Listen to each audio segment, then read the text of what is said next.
Hi everyone, welcome back to my channel and our Simple Abundance here. We are following along in Sarah Breathnach's book, Simple Abundance. I am going through her 2019 updated edition of the book this year in 2020. And you guys know, if you've been following my channel for a while, that sometimes I do pull from her older version of the book. It's Simple Abundance, a Daybook of Comfort and Joy that she wrote back in the mid-1990s. And that's what I'm going to do today. I'm actually pulling something that I prepared to talk about this month during July because when I mapped out the year from the original book, if you haven't watched my intro video, you may not realize that I've been planning this vlog for 2 years. And I didn't know that Sarah was rewriting the book. And so in 2019, when I found out she rewrote it, it was like I had to deviate from my plan. But anyway, originally in preparation for the channel, I had put on index cards all the various things that I wanted to talk about in the various entries. And one of them is something that's not in the new book. So whenever there's something I really want to talk about from the old book, I bring it in. So it's not food related. We've been talking about food in the kitchen and everything recently, but this is a little deviation from that. And it's going to be talking about creating a special personal council of people for yourself. And I'm going to go into what this actually is. So in the entry that's not in the new book, Sarah introduces us to Napoleon Hill. If you're not familiar with him, he was a writer in the early 20th century, and he wrote a book way ahead of its time. It was called Think and Grow Rich. And if it's something you haven't been introduced to before, it's a very quick audio listen, and I recommend it. It's interesting how something so long ago could still apply, and especially if you are feeling like things like the law of attraction resonates with you, as far as really that you have the ability through your thoughts to bring things in, and not necessarily, well, there is a matter of controlling your environment, but it's more like allowing things to come in and recognizing what's there. So Napoleon Hill wrote this book. I don't know if I have the year that he wrote it. 1937. So a long time ago now, right? And as Sarah does in her book, she sometimes introduces us to other authors. So when I was going through this book in 2018, most recently in this older version, I decided I was going to read that book. So I listened to it on audio. And if you do, it's very inspiring. So I would recommend having a piece of paper or your journal nearby when you're listening.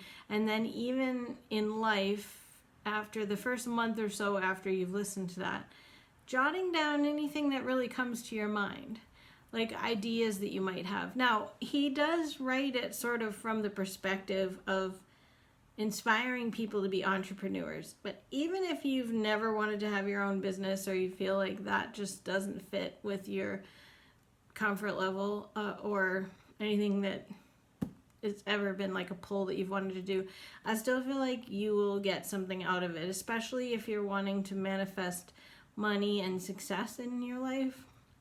And what I'm going to talk about today is one of the tools from Napoleon Hill's book that Sarah shares with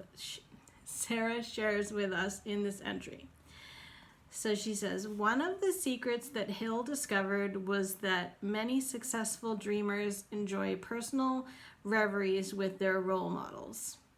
Hill suggests creating an imaginary council with a group of, quote, individual counselors composed of the people you most admire. At night, before you go to sleep, close your eyes and conduct success strategy sessions in which you seek the advice of your heroines. While the meeting is, quote, purely imaginary, Hill believes they make us more, quote, receptive to ideas, thoughts, and knowledge, which reaches us through our sixth sense, intuition. If your role models are alive and achieving, think of them as clearly the brush for you. Follow their tracks. Research everything you can about their personal journeys. Do they make personal appearances, give lectures or workshops that you can attend? Join a women's business association, network at conferences, ask for advice, and occasionally look down at the floor. Someone has laid down a path for you to follow. Okay, that makes sense now. So even if you're not seeking success in a way of like, oh, I would never go to a business, a women's business group. Like maybe that's just so foreign to you and nothing you want to do. I still encourage you to come up with this counsel, okay? And I'm going to share mine with you. In fact, all of the people on my council are people that have passed on. So I have called this my angel council. I'm just going to do a quick little view of it here for you. This is in my illustrated discovery journal. And I'll explain to you why I have each person in there. And basically what you're doing is you're creating this sort of board of directors. So when you're putting it together, if there are certain areas like, oh, you want a financial guy or you want an organizational guy or gal, I don't mean to be saying gender one way or the other. Be thinking about who either alive or passed on really emulates that in your mind, and then claim them for your counsel.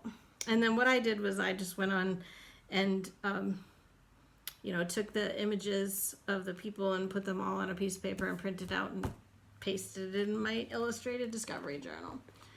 So who do I have? So you probably saw, if you saw it real quick, you better recognize a couple of them.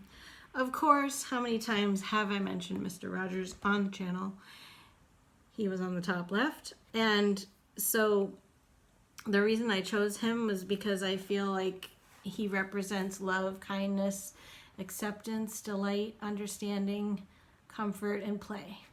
So those are all things that I would like. The next one I've also mentioned a few times, Louise Hay. And in my mind, she represents self-love, confidence, healing, affirming thoughts. By the way, I love this exercise at night. If I need comfort and I have a little meeting in my mind with them, I will just say that I have found Louise Hay to give me the best hugs. She's the best hugger in these visions that I have. Of course, the other father that I've mentioned a million times, my spiritual father, Dr. Wayne Dyer, he was on there too. And I loved his humor. He even when I listen to some of his recordings now, I appreciate his humor.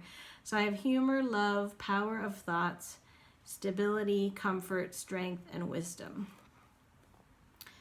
The next person is, not everybody knows about her, beautiful musician, died young, and if you can get online and listen to her music, it's just beautiful. Eva Cassidy was her name. I've enjoyed her music for probably 20 plus years, and so I am a music lover, and I feel like a lot of her music brings up peace, and there's some even reverent feeling to it too. So I have music, reverence, and peace.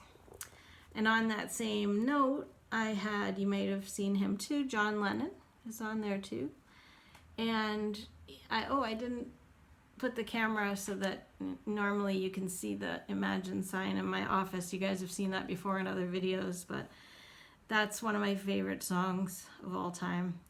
And I liked how he would say love and peace are the answer, right? There were love is the answer, is what he would say, but give peace a chance. So love and peace, definitely. And all you need is love and imagine. So when I think of him, he kind of keeps to himself. We're not super close, but he's there. Then I had Jesus on there. I've mentioned to you before. I think he's a cool dude. He also, to me, signifies peace and love. Love thy neighbor and forgiveness. And earlier in my life, I'm not sure that I've shared much about my early upbringing, but I was raised in a fairly religious household, but only until my mom died, and then my dad was pretty agnostic. So I was able to find my own way and what resonated with me. But early on, I did really form a close bond with Jesus. So even though I don't really consider myself to be a practicing Christian, I absolutely love the teachings that he offers, and I still feel peace even in the image. I know it's not probably a realistic image, but in the sort of modern image of him, I find that I had a lot of pictures of Jesus and the disciples in my bedroom when I was growing up, and I tend to be attracted to men that sort of look like that with a beard, and that's just, I don't know, that's like my comfort sort of look. And maybe that was, I had a friend that told me one time, she said, well, you know, if you had those pictures when you were growing up, then that's sort of what you figured out, like, was comforting and what a man was really like, I guess. So yeah, I didn't write down anything to do with that because I don't want to taint Jesus and turn him into a sex object. But anyway, I have Jesus on there, and he's a cool dude, like I said. Then I will say some sex appeal here with this next one. Elvis is also on there. I've loved Elvis since there was a mini series in the early mid 80s. I don't remember, maybe late 80s. Elvis and Me, about his story with him and his wife Priscilla. So I've loved him, and I've loved his music for years. So since I was preteen, maybe early teens. And I just wrote down Smooth. You know, I have my black velvet boyfriend pillow that was an homage to Elvis with the name Black Velvet, even though that is Black Velvet, but that was the name behind it, was for Elvis. I did put Sex, Commanding the Stage. I also feel like, just from knowing a bit about him and watching documentaries and things that Priscilla said, I think he was very vulnerable also, and intriguing as well, and he represents masculinity to me also.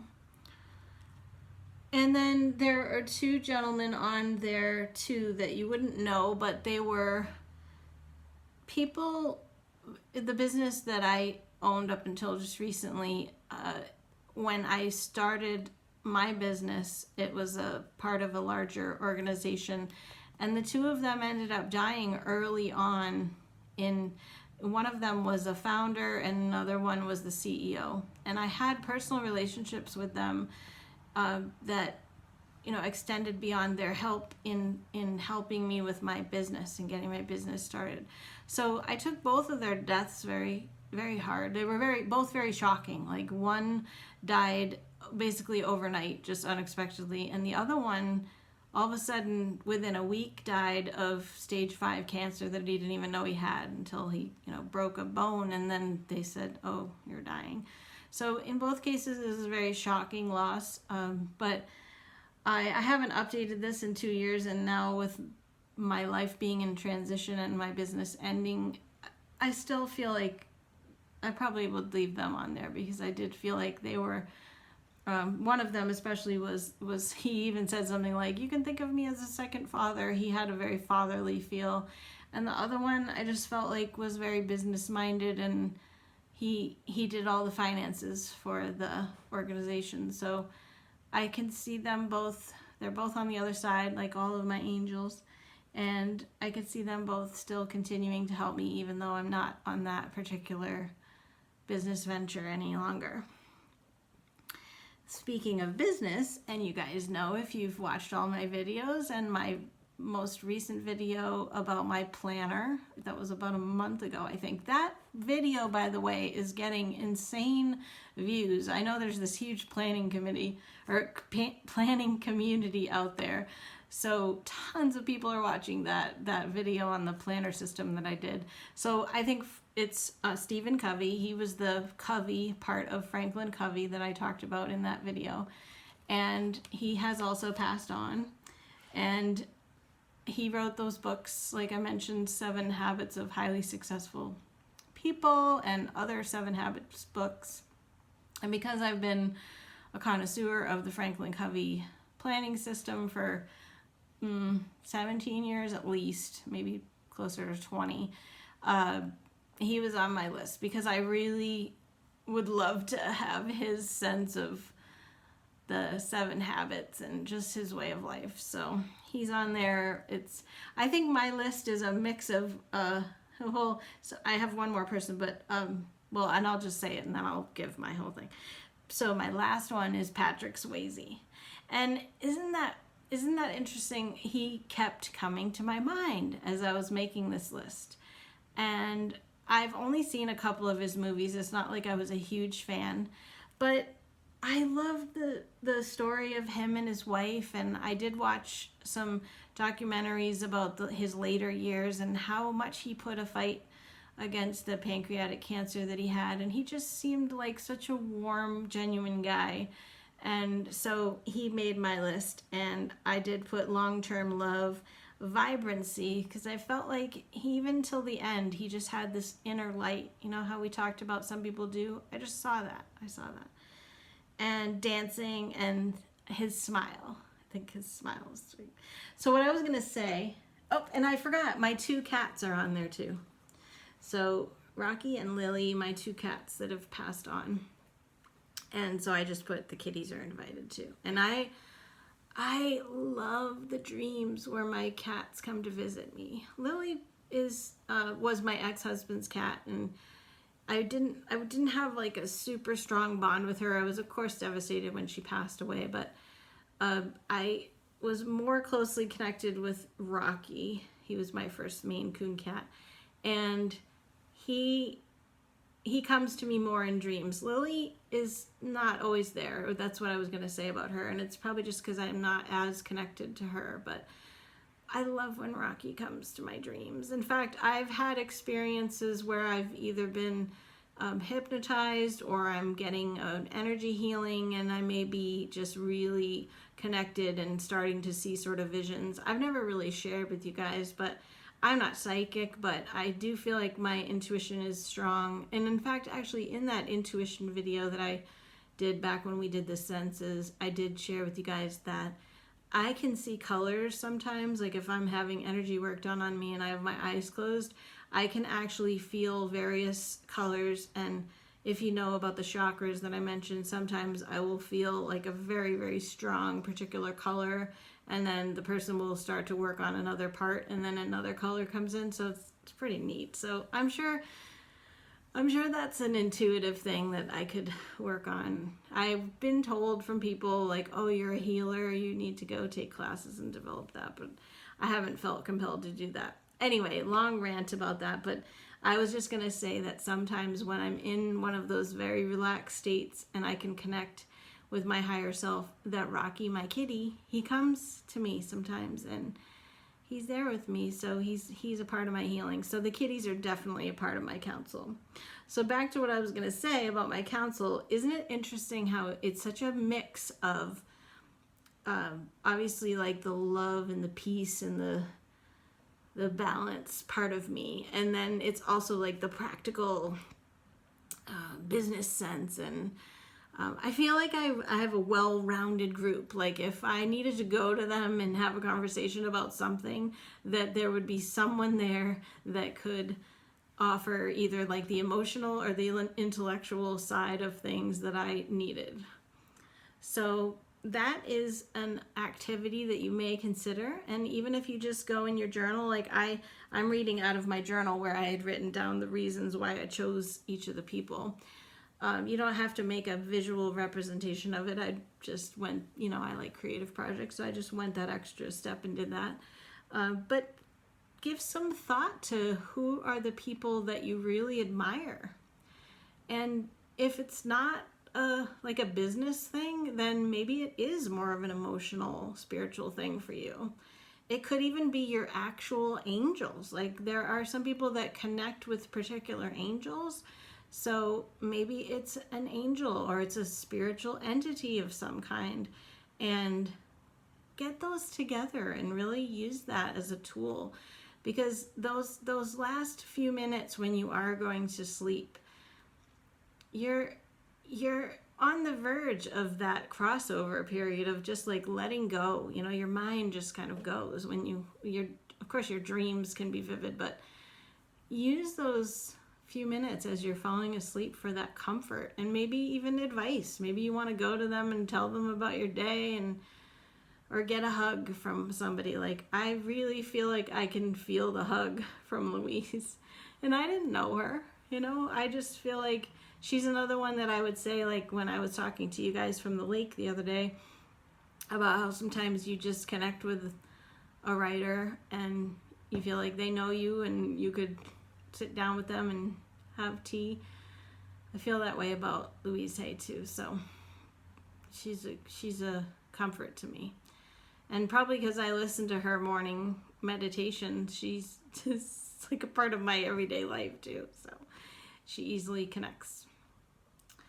So let me know what you think about this. I know it might be sort of like out there for some of you, but maybe give some thought to it, even if it seems like it's not something you would have ever done, and see what comes of it. And give it a try. Give the visualizing, having a meeting with them a try. It's kind of neat to think about yourself being the CEO of your own life and then gathering your prospective board of directors, your ideal people, to help you get through. Wouldn't it be cool if you could do that for real? Be like, Oprah, come on, I want you. You're going to be my right-hand woman. That's a neat idea. I hope you like this idea. I hope you get something out of this video. And if you do, I hope you will like it. Continue to leave me a comment. I do read all of them and I try to respond to every single one. So thanks for being here and humoring all of my ramblings on this simple abundance path. I really hope you're getting something out of it. And I will see you next time as we continue on in July. We will be talking more about all of Sarah's principles: joy, harmony, beauty, order, simplicity, and gratitude. All right, love to you all. Bye-bye.